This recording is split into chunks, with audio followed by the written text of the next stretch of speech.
네, 오늘 말씀 마가복음 12장 이야기죠.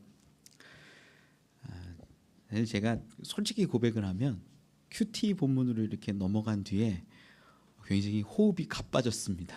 할 얘기가 너무 많은 거예요.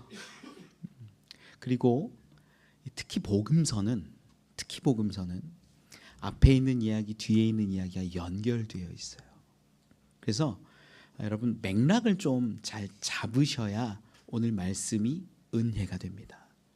이야기 하나만 가지고 보면 오해할 가능성들이 굉장히 많은데 풀다 보면 이런 뜻이구나라는 걸 알게 되면 하나님의 어떤 예비하신 예수님이 정말 말씀하시고 싶었던 것들이 이렇게 드러나게 돼요. 우리 조금 오늘 힘들 수도 있어요. 근데 끝까지 한번 잘 찾아가 보면 좋을 것 같아요.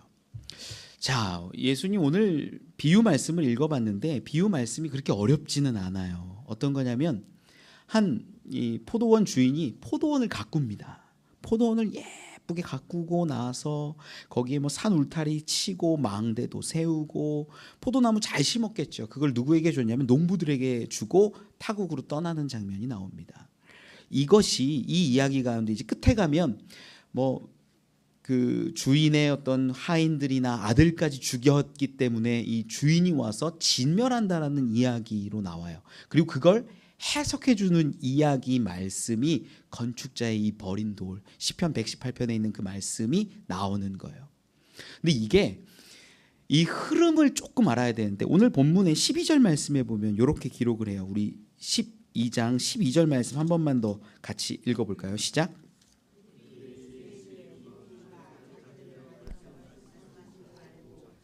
하되 무리를 두려워하여 예수를 두고 가니라. 아멘.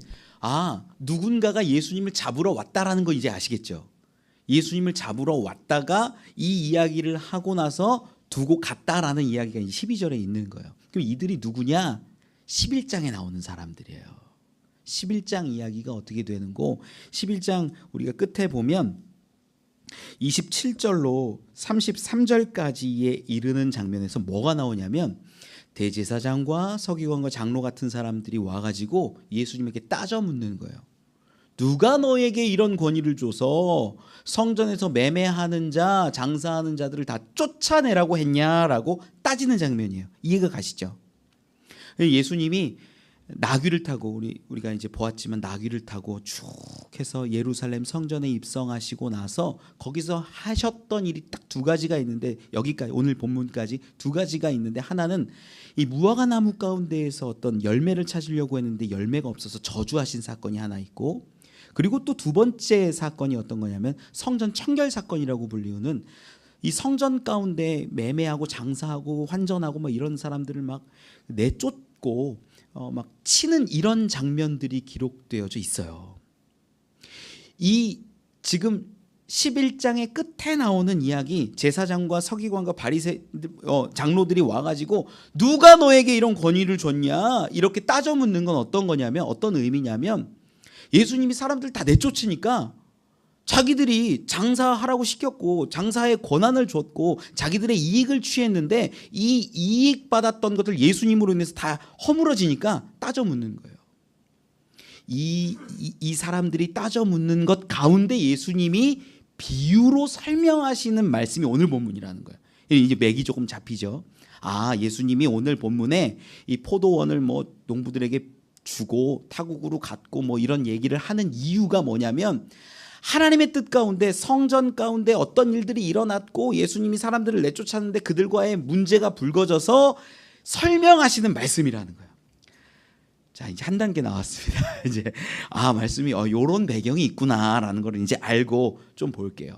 자, 좀 깊이 한번 살펴보죠. 말씀 1절 말씀을 같이 한번 읽어볼까요? 오늘 본문 12장 1절 말씀입니다. 같이 읽어보죠. 화면으로도 우리 나와요. 같이 읽어보죠. 시작.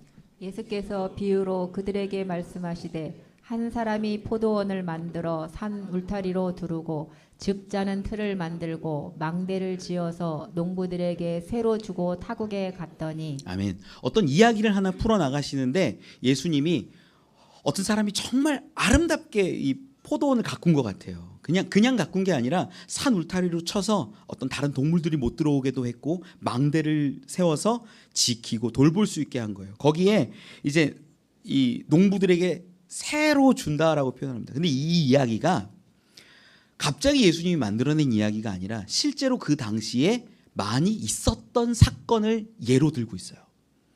디아스포라 유대인이라고 이야기를 하는데 이렇게 바벨론 포로기나 여러 가지 이제 상황 가운데 유대 땅 이스라엘을 떠나서 외국에서 이렇게 지내던 유대인들이 꽤 많았어요.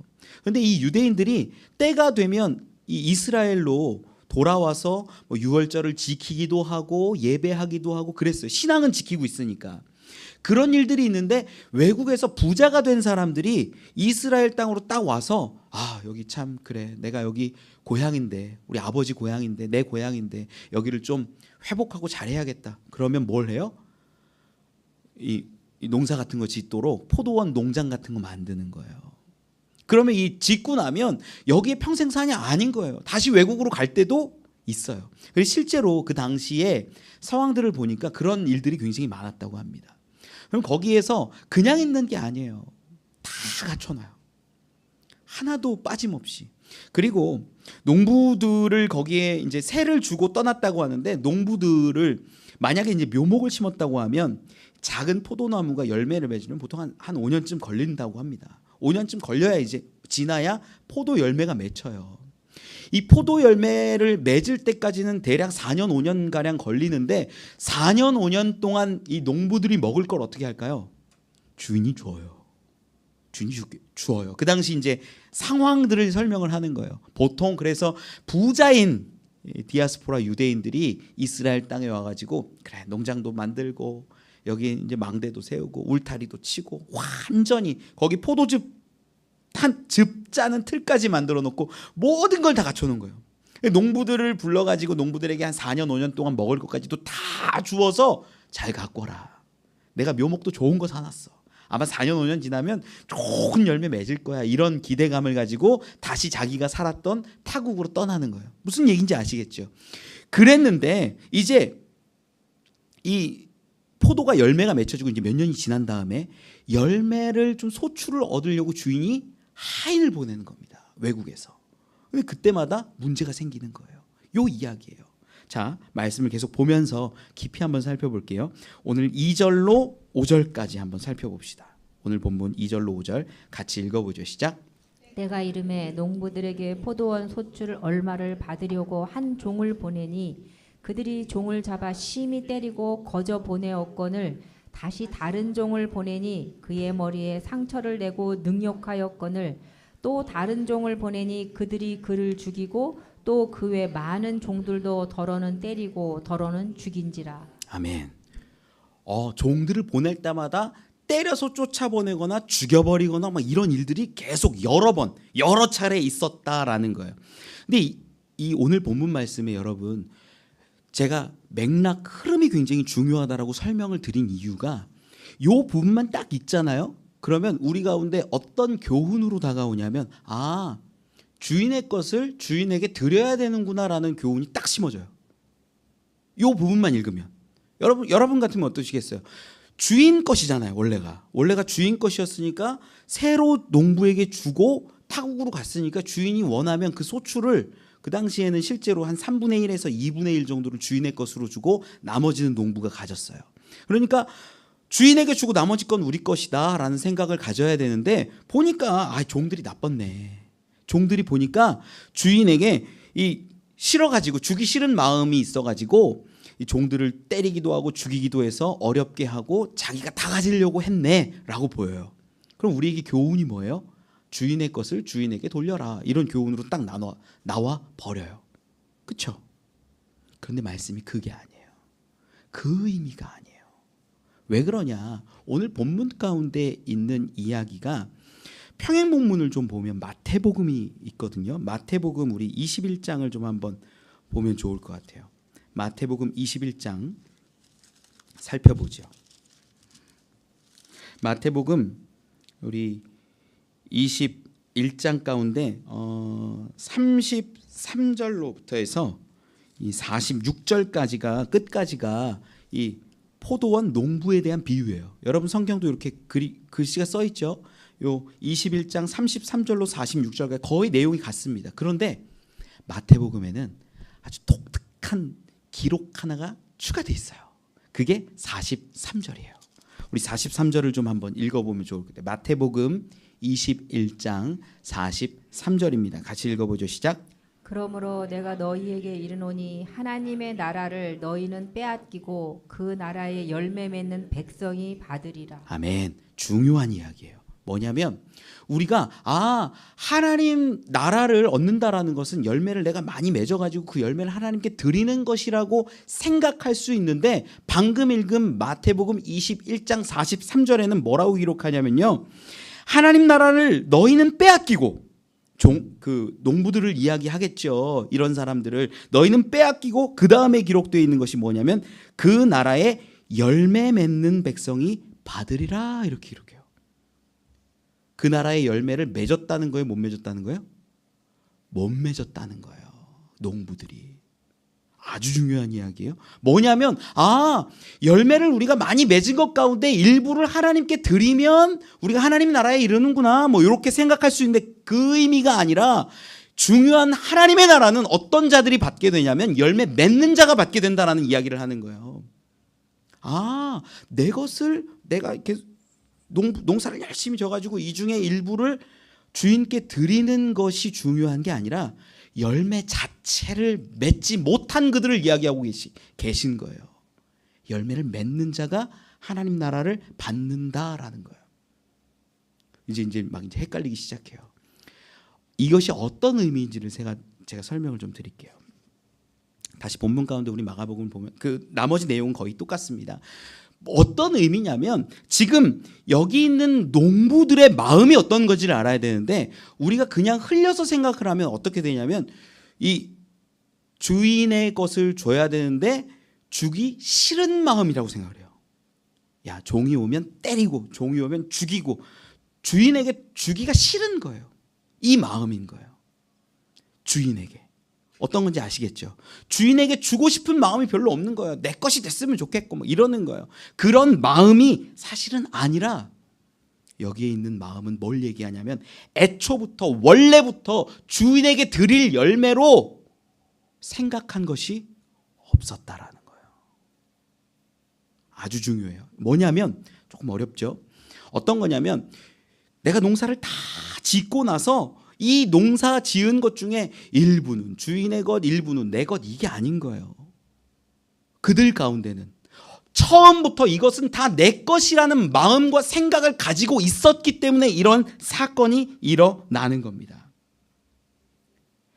분명해지는 게 어떤 거냐면 농부들이 주기 싫어서 주인의 종을 죽인 것처럼 보이지만 더 중요한 것은요. 주인에게 드려야 할 주인에게 바쳐져야 할 특정한 그 부분의 열매 자체가 아예 없었다라는 거예요. 마태복음 21장 43절에 열매 맺는 자가 하나님 나라를 얻는다라는 그 이야기가 이런 의미예요. 이 이야기를 지금 제가 왜 드리냐면요. 이 이야기의 배경을 우리는 봐야 요게 풀려요. 배경이 뭐라고 그랬어요? 11장에 있는 이야기라고 그랬잖아요. 11장은요. 이야기가 두 개가 섞여 있어요.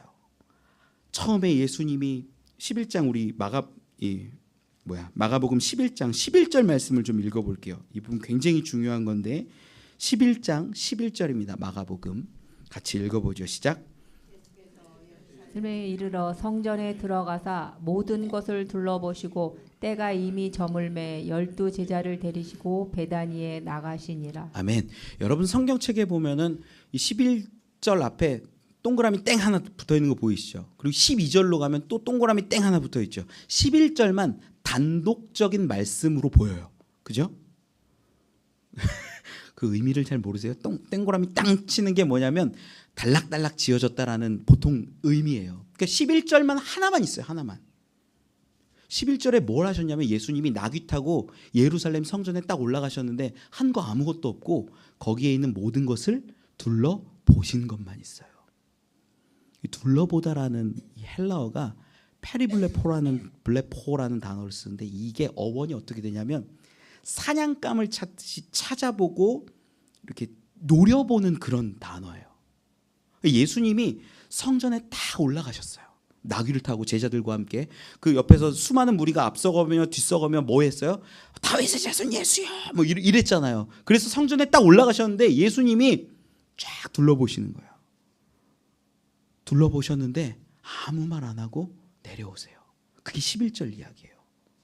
그리고 나서 있었던 두 가지 사건이 뭐냐? 무화과 나무 가운데 잎사귀가 있는 무화과 나무 가운데 가셨는데 열매가 없어서 그를 저주하고 성전에서 사람들을 채찍으로 막 가축들을 치기도 하고 장사하는 사람 업기도 하고 다 내쫓아오고 이 집은 만민이 기도하는 집이라고 선포하시는 이야기예요. 성전 청결 사건이라고 하는 거. 그리고 나서 다시 무화과 나무에 대한 이야기가 나와요. 베드로가 묻는 거죠. 예수님, 어제 이 무화과 나무 저주하셨는데 이 무화과 나무가 진짜 뿌리채 말라버렸습니다. 그때 예수님 뭐라고 한 줄 아세요? 우리 11장 22절입니다. 우리 21절 22절 같이 읽어보죠. 마가복음 11장 21절 22절 같이 읽어봅시다. 시작. 베드로가 생각이 나서 여짜오되 라삐여 보소서 저주하신 무화과 나무가 말랐나이다. 예수께서 그들에게 대답하여 이르시되 하나님을 믿으라. 아멘. 이제 막 더 헷갈리기 시작해요. 이게 뭐예요? 이게 뭔 소리예요? 무화과 나무가 말랐는데 왜 하나님을 믿으래요? 이 이야기가 어떤 걸 의미하고 있냐면 이 마가복음 11장에는 이 잎사귀가 있는 무화과 나무를 보셨는데 예수님이 열매를 찾지 못하셨어요. 11절 가운데 예수님이 성전에 올라가셨는데 모든 것을 둘러보시고 모든 것을 속속히 보셨는데 발견하지 못하셨어요. 뭘? 하나님께 드려질 만한 열매를.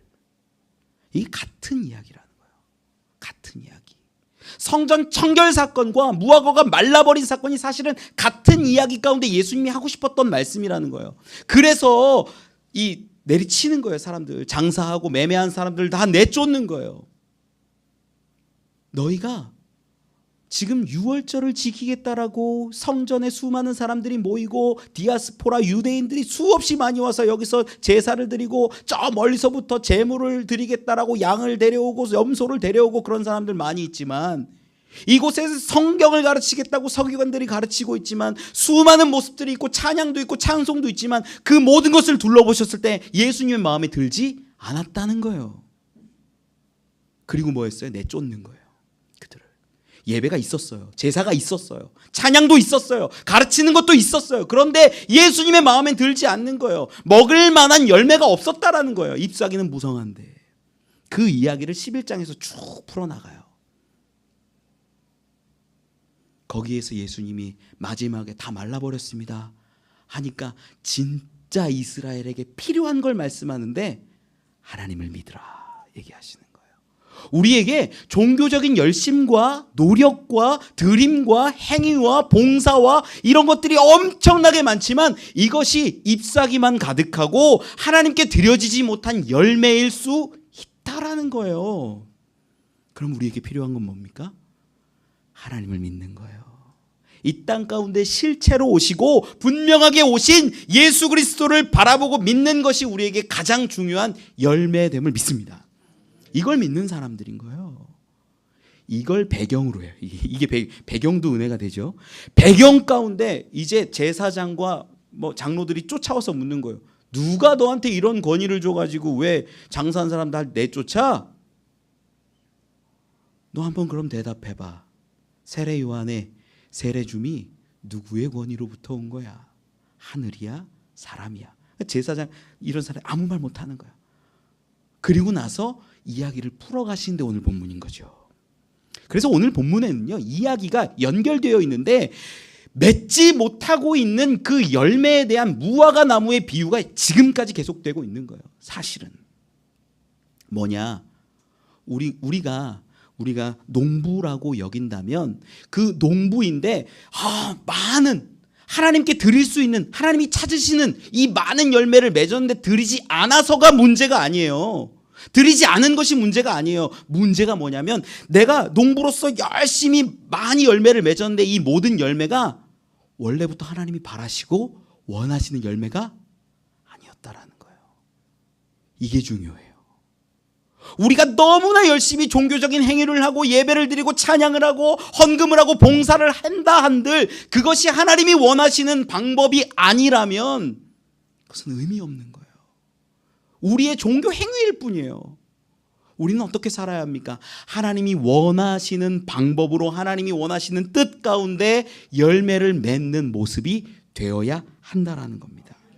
이게 너무 중요한 거예요. 이게. 그래서 무화과 나무의 열매의 비유를 가지고 지금까지 이어주고 있는 거예요. 예수님 계속 설명하고 계신 거예요. 이스라엘아, 너희가 지금 종교적 행위로 열심으로 뭔가를 하고 있느냐? 아니다. 내가 원하는 건 그게 아니다. 그래서 마태복음 21장 43절 가운데 분명히 이야기하는 것이 뭐냐면 하나님의 나라를 너희는 빼앗기고 그 나라 열매 맺는 백성이 받으리라, 이렇게 이야기하는 거예요. 열매를 맺는 것이 중요하다라는 거예요. 다시 오늘 본문 말씀 가운데로 돌아와서 보면 우리는 종교의 행위가 아니라 마음과 중심으로부터 예수 그리스도를 믿고 인정하는 그 모습이 먼저 되어야 합니다.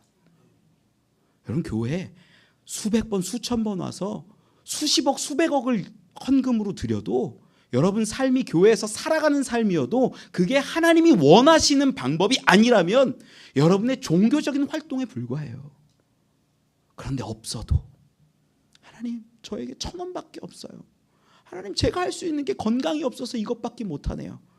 그러나 그 마음과 중심과 모든 것을 하나님은 받으시는 줄 믿습니다. 여러분, 예배는요, 하나님이 기뻐하시는 걸 드리는 게 가장 중요해요. 하나님이 기뻐하시냐, 내 모습, 우리의 상황, 이거 하나님이 기뻐하실 만한 모습인가, 이걸 살펴봐야 되는데 그걸 못 보고 교회에서 이야기하는 딱 규칙, 교회에서는 이렇게 합니다, 이렇게 합니다, 뭐 이렇게 어느 정도 되면 집사 되면 어떤 거 해야 되고 권사 되면 어떤 거 해야 되고 장로 되면 뭐 해야 됩니다. 그거 아무것도 아니에요. 사실 그거 중요한 거 아니에요. 우리가 하나님 앞에 드려지지 못하는데 무슨 예배가 되고 무슨 하나님의 기쁨이 되냐는 거예요. 예배 가운데 가장 중요한 창세기예요. 창세기에 참 사건이 쭉 펼쳐지는데 첫 번째 사건이, 사람에게서 일어났던 사건이 뭐냐면 하나님의 말씀에 불순종해서 선악과를 따먹는 이야기가 나와요. 두 번째 그 안 좋은 사건 중에 하나가 뭐가 나오냐면 그 아들들이 있어요. 아들들 누구예요? 가인과 아벨. 예. 가인과 아벨이 나오는데 그들이 예배를 드리는데 아벨의 예배는 하나님이 받으시고 가인의 예배는 하나님 받지 않으시는 장면이 나와요. 우리 알죠? 성경 한 번만 찾아볼까요? 그 부분 창세기 4장입니다. 창세기 4장 3절로 5절까지 보겠습니다. 창세기 4장 3절로 5절 말씀. 네, 우리 화면이 딱딱 넘어가는 게 빨라서 너무나 좋네요. 감사합니다. 네. 창세기 4장 3절로 5절까지 같이 한번 읽어보죠. 시작. 세월이 지난 후에 가인은 땅의 소산으로 제물을 삼아 여호와께 드렸고 아벨은 자기도 양의 첫 새끼와 그 기름으로 드렸더니 여호와께서 아벨과 그의 제물은 받으셨으나 가인과 그의 제물은 받지 아니하신지라.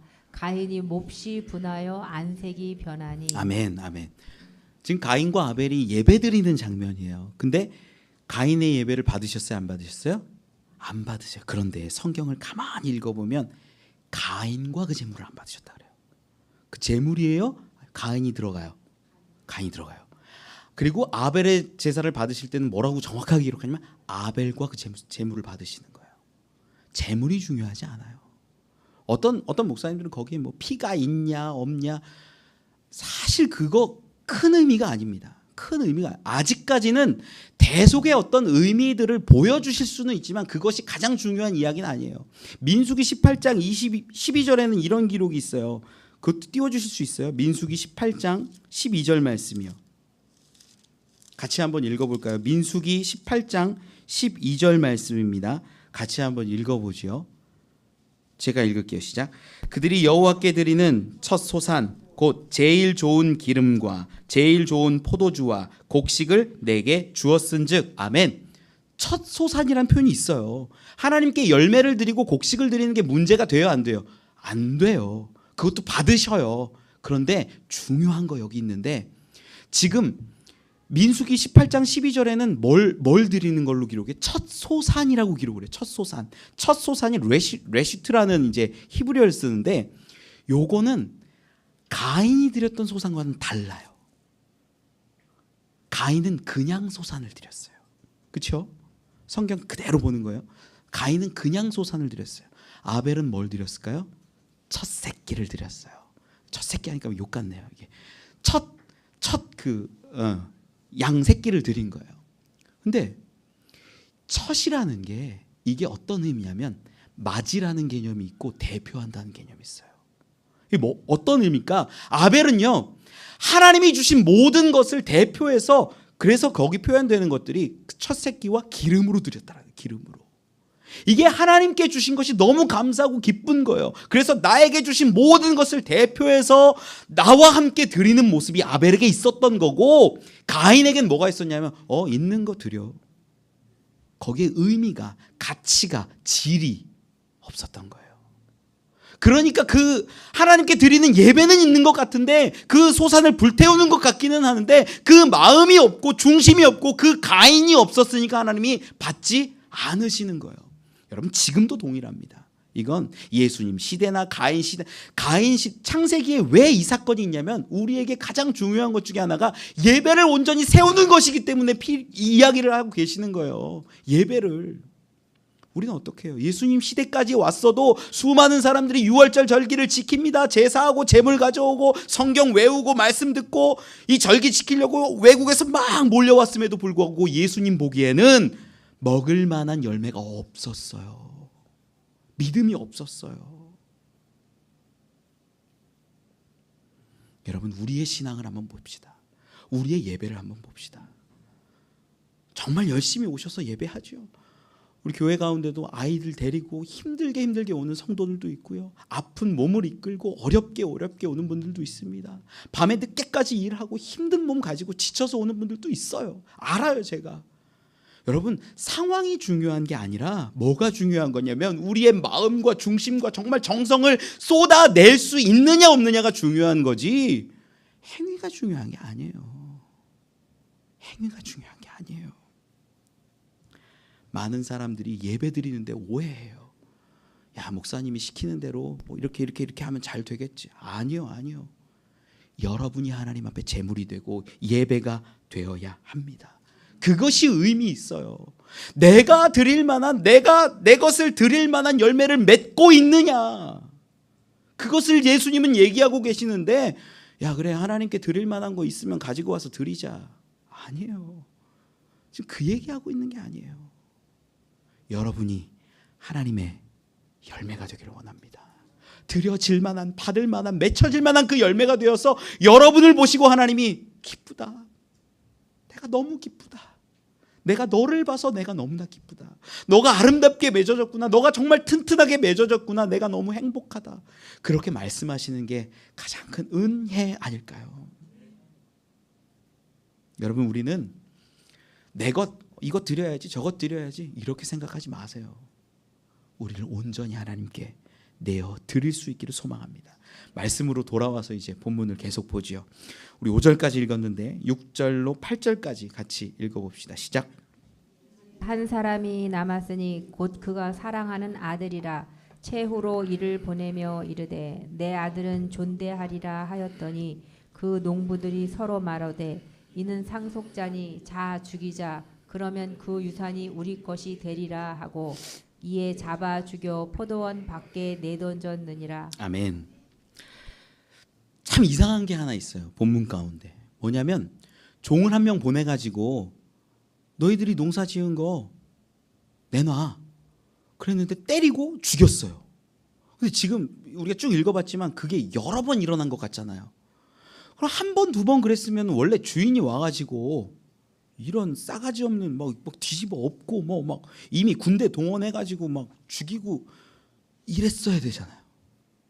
그런데 이 주인은요 신기하게도 희한하게도 그 아들을 보내기까지 모든 종들을 다 보낸 다음에 마지막에 아들을 보내요.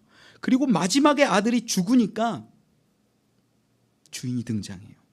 왜 그럴까? 여러분 왜 그럴까요? 미리 와서 죽일 수 있는데, 모든 것들을 평정하고 심판할 수 있는데 왜 아들을 보내는 걸까요? 여기에 하나님의 사랑이 녹아져 있는 거예요. 참고 참고 참고 또 참는 그 마음. 내 아들은 보내면 존대하지 않을까? 내 아들을 보내면 저들이 좀 다르지 않을까? 그래서 예수 그리스도가 이 땅에 오셔서 그 수많은 이적과 기적과 말씀을 가르치심과 이런 것들을 통하여서 하나님의 아들이심을, 그리스도이심을 증거하셨는데 사람들은 믿지를 않는 겁니다. 그리고 죽이는 것입니다. 예수님이 나귀를 타고 이 성전에 올라가실 때 수많은 사람들이 앞에서 뒤에서 다윗의 자손 예수여 그렇게 외쳤던 그들이 시간이 조금 지나면, 며칠이 지나면 어떻게 바뀌냐? 그를 못 박으라, 십자가에 못 박으라 하는 음성으로 바뀌고 있다는 거예요. 여러분, 저들이 하나님의 사랑을 깨닫지 못하고 하나님의 은혜를 깨닫지 못하고 예수 그리스도를 죽인 것입니다. 왜 그랬는지도 성경은 분명히 이야기. 지금 예수님은요, 이 이야기를 쭉 풀어가면서 당신이 고난받고 죽을 것에 대한 이야기도 하고 계시는 거예요. 7절에 이런 기록이 있어요. 그 농부들이 서로 말하되 이는 상속자니 자 죽이자, 그러면 그 유산이 우리 것이 되리라. 이렇게 이야기하고 있는, 지금 예수님이 비유를 들어서 이렇게 설명하고 있는데 그 앞에 누가 있는 거예요? 지금 착한 사람들이 있는 게 아니에요. 제사장과 장로와 서기관과 뭐 이런 사람들이 와가지고 누가 당신에게 이런 권한을 줘서 우리 장사하게 하고 매매하게 하고 교환하는 사람들, 이 사람들 내쫓으라고 했습니까? 우리는 사내들인 공회에서 로마에게 인정받아서 이런 일들을 다 하고 있는데 당신은 누구에게 권위를 받았습니까? 이거 따지고 있는 거예요.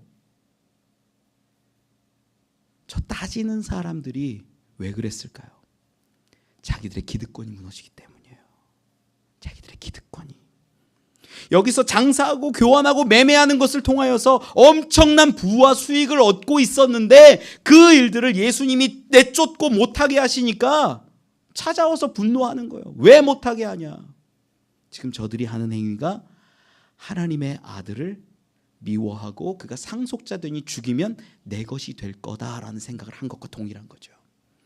이 이야기를 이제 9절 말씀 가운데서 예수님이 정리를 하세요. 9절도 읽어보죠. 9절 말씀까지 시작. 포도원 주인이 하겠느냐? 와서 그 농부들을 진멸하고 포도원을 다른 사람들에게 주리라. 아멘.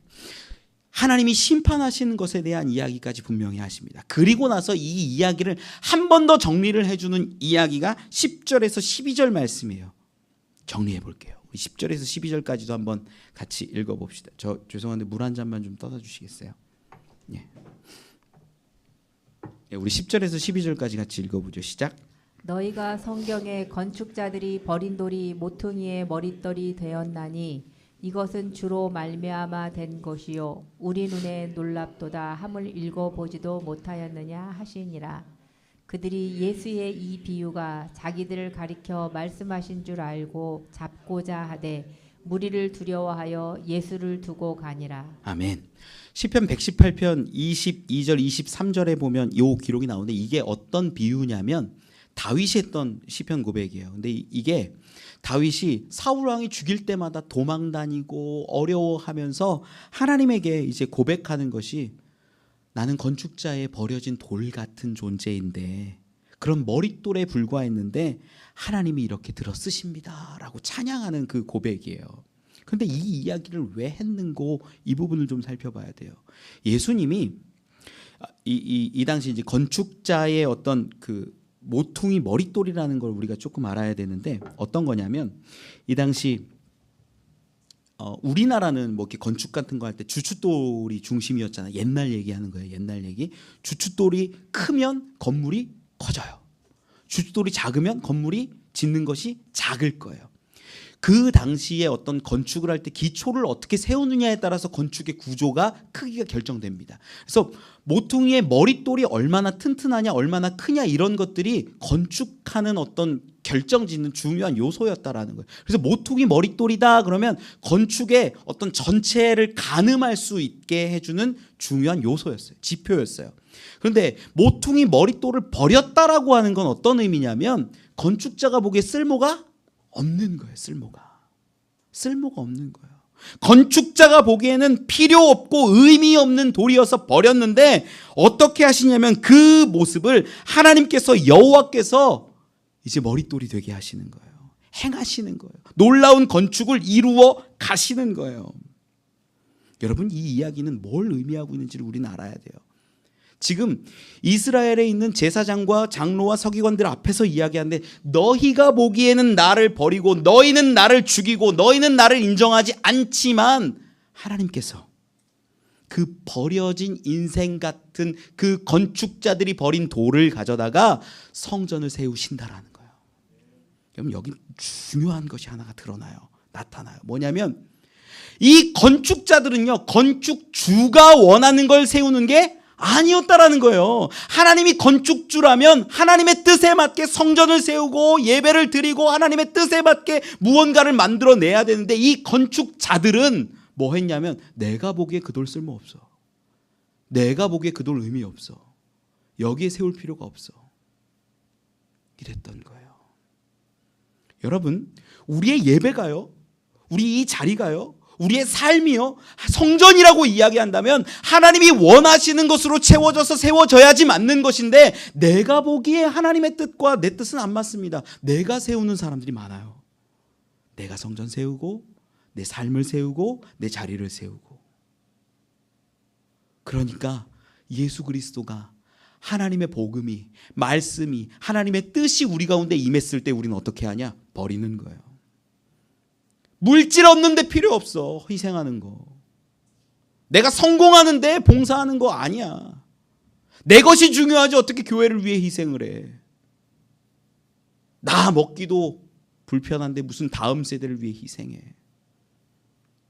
여러분, 지금 저기 있는 수많은 대제사장을 비롯해서 뭐 장로들, 서기관들 이런 사람들은 자기들의 기득권을 빼앗길까 봐 예수님께 반항하고 있고 예수님을 무시하고 있고 너를 버리겠다라고 이야기하는 거예요. 그런데 예수님은 말씀하시는 겁니다. 너희들이 버리고 건축자들이 버리지만 건축주가 나를 들어쓰셔서 온전케 하시고 회복하시고 살리실 것이다 라는 이야기를 하고 있다라는 거예요. 많은 사람들이 자기가 건축가인 줄 알고 살아갑니다. 그런데 여러분, 여러분의 삶을 만들어가고 세워갈 때 건축주 대신 하나님의 뜻 따라 만들 수 있는 분들이 되기를 소망합니다. 여러분 뜻대로 만들지 마세요. 제가 가끔 두려운 것 중에 하나가 뭐냐면 예배 드리는데 내 뜻대로 될까 봐 두려워요. 걱정해요. 어떨 때는 뭐 이렇게 예배가 제대로 안 된 것 같잖아요. 그럼 마음에 막 짐도 있고 어려움도 있어요. 그때 하나님이 기쁨으로 저에게 주셨던 말씀이 내가 받으면 됐다. 이런 말씀 주신 적이 있어요. 얼마나 기뻤는지 몰라요. 저는 막 이것도 안 되고 저것도 안 되고 방송도 안 되고 뭐도 안 되고. 여러분, 목사의 눈에는 그런 게 다 보여요. 그런데 하나님이 언젠가 저의 어려운 마음을 위로하신 적이 그거예요. 내가 받으면 됐다. 이걸 거꾸로 보면 그래요. 내가 아무리 열심히 하고 내가 드릴 만한 예배를 드리고 하나님이 기뻐하실 만한 것들을 다 준비해서 막 건축을 차곡차곡 하고 있는 것 같지만 하나님이 원하시지 않는 자리라면, 하나님이 원하시지 않는 건축이라면 쓸모 없다라는 거예요. 말씀을 맺습니다. 여러분, 우리는 우리가 세우려고 하는 것이 너무나 많습니다. 우리 수요일날 사무엘 하를 보고 있는데 이 다윗이 모든 성공을 이룬 다음에 했던 것이 뭐냐면 성전 좀 지어드려야겠네. 백향목으로 멋있게 지어드려야겠네. 내가 백향목 집에 살고 있어 보니까 너무 좋아. 성전 좀 지어드려야겠다. 하나님이 말씀하세요. 네가 나를 위해 짓겠다고?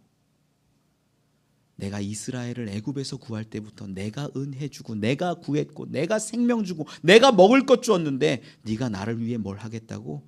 내가 그 어떤 사사에게도 이런 거를 구하지 않는데 네가 날 위해 하겠다고? 아니야.